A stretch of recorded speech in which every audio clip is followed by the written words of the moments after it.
Alors je vous rappelle que c'est vous, ici même et derrière vos écrans, vous qui nous regardez online, qui allez voter. Pour cela, c'est très simple, vous allez sur biwi.net et vous vous connectez et vous cliquerez sur le gagnant de votre choix. Ils sont numérotés de 1 à 4. Donc il y a 4 porteurs de start-up, 4 porteurs de projets. Chacun a 2 minutes pour pitcher sur sa boîte, sur son projet. L'enjeu est important pour eux, car au-delà de la palme de la jeune pousse, le salon Stratégie Client leur offre une place de choix en avril 2021. Alors évidemment, c'est si la France existe encore. Si les survivalistes ont raison, il est probable que le salon de l'expérience client ait lieu en forêt à bouffer des limaces. Mais on a quand même bon espoir qu'il se tienne. Un stand gratuit, belle opportunité de croissance. Le tirage au sort a désigné pour commencer Vibe, présenté par Marc Prampin, cofondateur et CEO. Nous l'accueillons sur un jingle triomphal.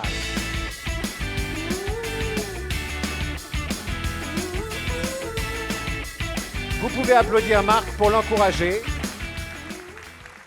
Marc Prampin, cofondateur et CEO de Vibe, vous avez 2 minutes pour nous expliquer de quoi il s'agit. Ce que je vous propose, c'est que je vais me tenir ici et quand je rentrerai dans la zone rouge, il vous restera 30 secondes. Comme ça, je ne vous dérange pas, je ne vous parle pas. Est-ce que vous êtes prêts? Je suis prêt, merci. 3, 2, 1, chrono. Bonsoir à toutes et à tous, je suis Marc Prampin, cofondateur et CEO de Vibe. Vibe est la technologie web de vidéo assistance et de knowledge management conçue pour les services après-vente et les services d'assistance. Imaginez-vous à la maison, vous sécrétez un maximum de dopamine sur votre vélo elliptique Décathlon. L'effort est intense, jubilatoire, quand soudainement, l'appareil tombe en panne. Vous appelez le SAV et entrez en communication téléphonique avec un expert. À cet instant, c'est à vous qu'il incombe de décrire l'inconnu auquel vous êtes confronté. L'agent peine à établir un diagnostic et doit engager un déplacement. C'est pourquoi nous avons créé Vibe, 2 interfaces omnicanales accessibles sans téléchargement depuis n'importe quel appareil. L'agent, initialement conçu pour les services d'urgence, va vous envoyer un SMS avec un lien web. Cliquez et laissez-vous guider. À cet instant, l'agent prend contrôle à distance et bénéficie d'un point de vue immersif sur votre incident et peut poser un diagnostic de qualité. C'est ainsi que le SAV France de Décathlon est parvenu à multiplier par 6 les taux de résolution à distance, tout en maximisant les NPS durant le confinement. Nous déployons la solution au sein des entités portugaises, allemandes et chinoises du groupe. Chaque session Vibe peut être archivée, organisée par ticket, afin de faciliter le traitement pour les agents. Notre objectif est d'aider nos partenaires à capitaliser sur les explications de leurs experts. La base de connaissances s'enrichit à chaque session Vibe. Nos partenaires peuvent promouvoir le self-service tout en créant des contenus didacticiels pour mieux former les nouvelles recrues. Intégré à tous vos systèmes existants tels que Zendesk, Salesforce, Microsoft Dynamics, Vibe s'intègre dans les workflows habituels pour faciliter la prise en main des experts. J'aimerais désormais vous téléporter dans un tout autre environnement, en pleine mer, sur les plateformes offshore du groupe Total. Depuis plus de 3 ans, Vibe assure les relations clients B2B2B en établissant des flux de communication entre ingénieurs dépêchés offshore et leurs centres fournisseurs onshore afin de limiter les allers-retours en hélicoptère. Vibe opère dans plus de 60 pays et est traduite dans une dizaine de langues. Notre version 4 sera disponible à partir de la fin de l'année. En attendant, rendez-vous lors du cocktail pour une démonstration de la V3. Merci pour votre attention.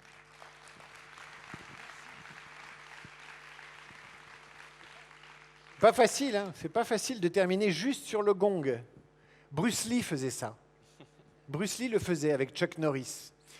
Marc, à tout à l'heure, le public est souverain. Ceux qui votent online, ceux qui votent dans la salle, peut-être vous porteront-ils au pinacle ou peut-être vous montreront-ils la direction des enfers. On n'en sait rien. Merci à tous. Salut, merci. Je blague, hein. C'est tellement dur de porter un projet comme ça. Maintenant, c'est au tour de Try and Buy, représenté par Thomas Père, qui est son cofondateur, que je vous demande d'accueillir sur scène et auquel vous pourrez faire un triomphe par avance.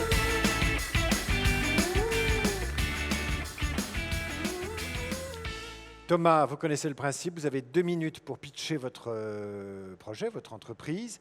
Moi, quand je reviens dans le carré rose là, dans le rectangle rose, ça veut dire qu'il vous reste 30 secondes. Ça ira? Super. 3, 2, 1, parti. Bonjour mesdames, bonjour messieurs. Je me présente, je m'appelle Thomas Peyre et j'ai créé Try and Buy avec mes 2 associés, Louis Tréhou-Scriban et Enzo Blanchon. Try and Buy, c'est très simple. C'est un argument de vente pour les agences immobilières. C'est l'essai avant l'achat. Try and Buy, essayer et acheter. C'est un principe pourtant déjà bien ancré dans nos sociétés, mais qui n'existait pas encore pour les biens immobiliers, alors que vous êtes d'accord, c'est l'une des acquisitions les plus importantes de votre vie. Le business model, il est très simple. Le futur acquéreur paye à la nuitée et nous touchons une commission sur celle-ci. Notre label Try and Buy est gage de transparence et de qualité. Alors je vais être transparent avec vous. Lors de notre démarchage, certaines agences nous ont fermé la porte au nez, alors qu'on est totalement gratuit pour elles, car elles ne souhaitaient pas que les futurs clients, elles ne voyaient pas l'intérêt, elles ne souhaitaient pas qu'ils découvrent des vices cachés. Mais il faut savoir que le métier d'agent immobilier, il n'a jamais autant évolué que ces 10 dernières années. La recommandation est devenue primordiale. En effet, 70% des mandats obtenus par les agents immobiliers viennent de la recommandation. C'est pour ça qu'aujourd'hui, nous travaillons avec plus de 2000 agences sur tout le territoire et nous avons des partenariats avec des réseaux nationaux comme Orpi, le plus grand groupe d'agences immobilières français. Et notre plus grande fierté, c'est que 80% des essais se concluent par une vente au prix souhaité par le propriétaire. Et cela n'a fait que renforcer notre volonté de permettre à chacun, à vous tous, d'acheter en toute transparence et d'être un gage de qualité pour les futurs, pour un gage de qualité pour les agences. Excusez-moi. Et d'ici 5 ans, nous espérons avoir franchi les frontières, que l'essai avant l'achat soit connu de tous, dont cet événement pourra nous aider. Et je vous remercie de votre attention et ça a été un grand honneur de faire cette présentation d'un lieu si mythique. Et n'oubliez pas, votez Try and Buy. Thomas Peyre, cofondateur de Try and Buy. Effectivement, Thomas, vous pouvez savourer d'être sur cette scène du Théâtre de Paris qui nous accueille. C'est quand même fabuleux, le théâtre. Et n'oubliez pas d'y retourner comme spectateur cette fois. Bravo, merci à tout à l'heure peut-être. Bien, nous poursuivons et maintenant, troisième pitch. C'est au tour de Moveo, représenté par Nazim Chiban, directeur général et cofondateur de Moveo. Nazim, en plus.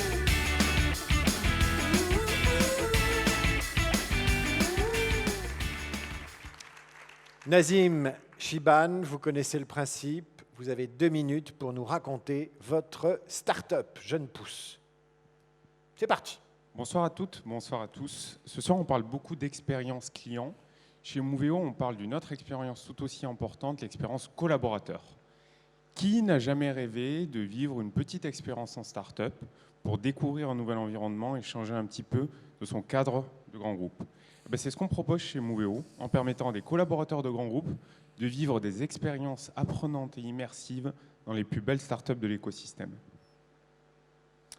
On travaille donc auprès de nos clients grands groupes sur leurs sujets de transformation et de diffusion de bonnes pratiques, mais aussi de captation de l'agilité qu'on peut retrouver dans un environnement différent comme celui d'une start-up. Ça, ce sont les avantages pour les grands groupes.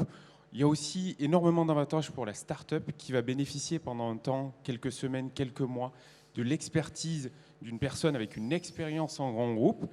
Et au milieu de tout ça, il y a le collaborateur auquel on répond à des envies essentiellement de mobilité afin de diversifier le parcours de carrière de ce collaborateur. Alors, on travaille dans différents cas d'usage avec nos clients grands groupes, à la fois sur des sujets de transformation de leurs entités, de leur groupe, en l'occurrence en leur permettant d'aller capter justement ce caractère agile, rapide, en croissance, en développement important qu'on peut retrouver chez une start-up. C'est aussi des cas d'usage sur du talent management, donc tous les sujets qui touchent à la gestion, notamment des hauts potentiels et des talents de façon générale, de pouvoir diversifier un petit peu leur offre, leur expérience collaborateur, au-delà des MBA, au-delà des rotations pays que l'on peut organiser pour ces personnes, de pouvoir aussi organiser des rotations dans un environnement totalement différent que celui du grand groupe. Et enfin, sur des problématiques aussi de poursuite d'activité, en l'occurrence pour être la passation vers la marche d'après. C'est ce qu'on fait chez Moveo et j'espère que vous avez voté pour nous. Nazim Chiban, directeur général, cofondateur de Moveo. qui a trouvé une excellente chute. J'espère que vous allez voter pour nous. Merci Je le mérite. Nazim d'être venu et d'avoir Très bien. présenté tout cela en moins de 2 minutes. Merci Il fallait beaucoup. le faire. Merci à vous. beaucoup. Bien, alors, dernière pitcheuse, puisque ce sont 2 pitcheuses que je vais accueillir maintenant sur scène. Il s'agit de Colline Mazera et Dorothée Barthes, qui ont créé la start-up Joe.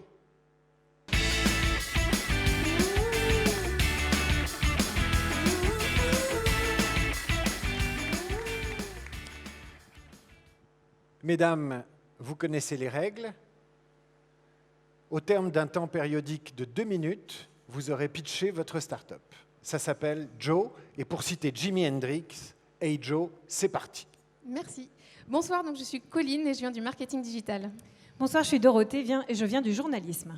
On a créé Joe il y a 2 ans et demi.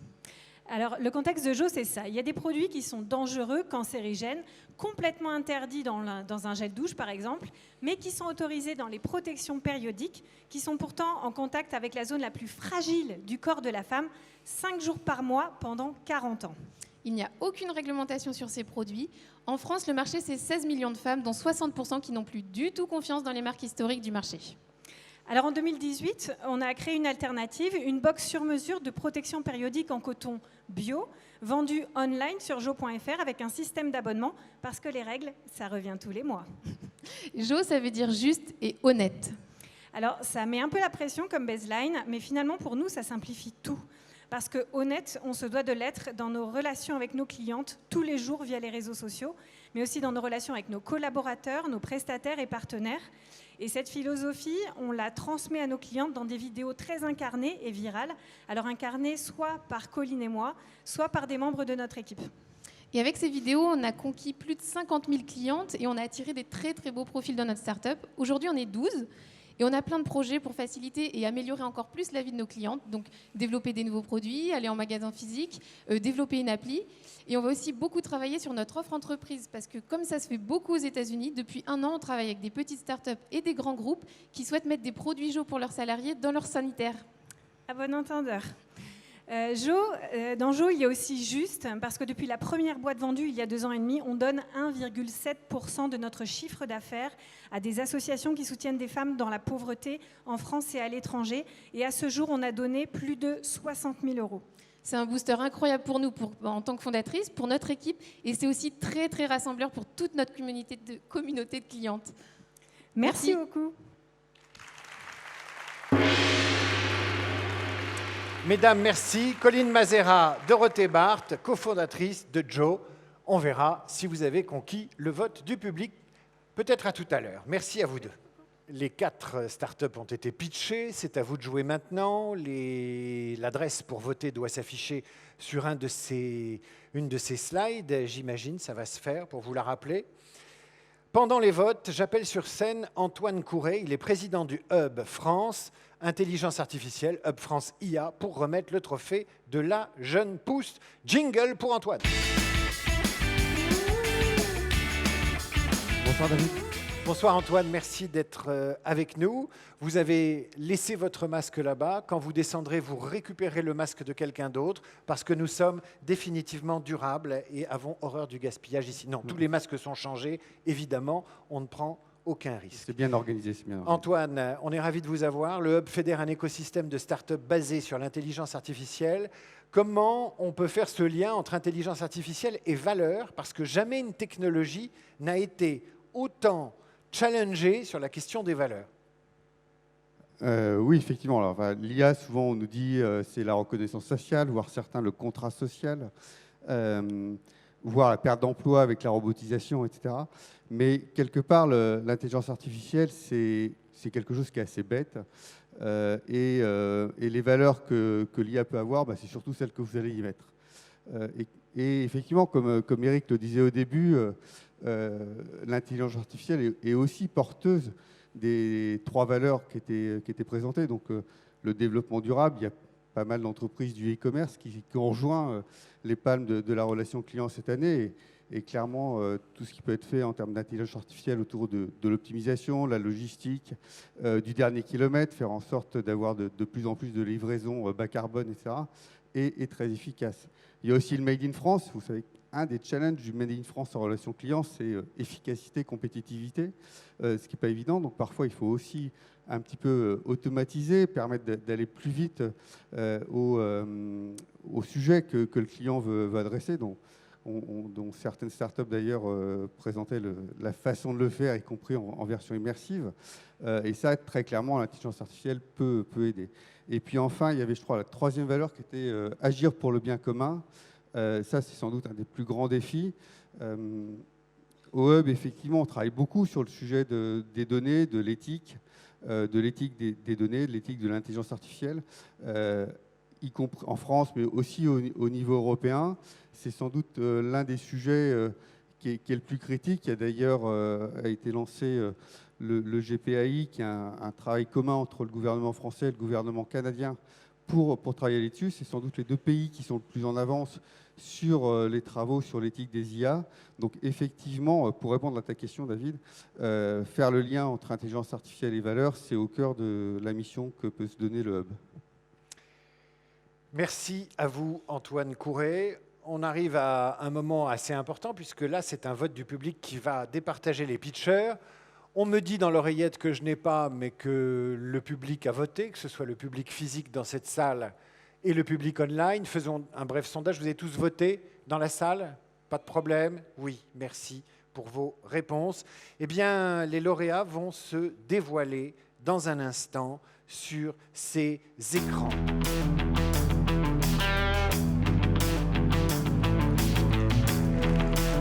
Oh oh! Alors, c'est juste et honnête. Le vote est juste et honnête. La start-up est originale. Elle est portée par Colline Mazera et Dorothée Barthes, qui ont su convaincre le public et qui vont recevoir cette palme. Alors, vous savez ce que vous avez gagné, vous vous souvenez? Non, je vous le rappelle. Une télé plasma. Vous avez gagné la possibilité d'avoir un stand au Salon de la Relation Client. Voilà.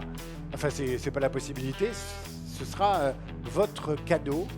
Et si vous voulez, je vous présenterai Eric Dadian, qui est un homme exceptionnel. Une réaction, mesdames? C'est super, non? Oui, merci beaucoup. On est super touchés. Et on a une pensée, je pense, ce soir pour Sarah, notre responsable relations clients, qui est une fille incroyable et qui a une empathie et une générosité, qui arrive à retourner une cliente pas contente en abonné. Et donc, grosse pensée pour Sarah ce soir. Et pourquoi elle n'était pas contente, la cliente? Parce qu'elle n'a pas trouvé le bouton sur le site ou j'en sais rien. Enfin, vous connaissez ça, quoi. Ouais, elle était emmerdante, quoi. Très bien. Merci à toutes les deux. Bravo, vous pouvez faire une photo avec Antoine Courret, que je remercie aussi de vous avoir remis cette palme. On peut encore les applaudir. Elles sont formidables.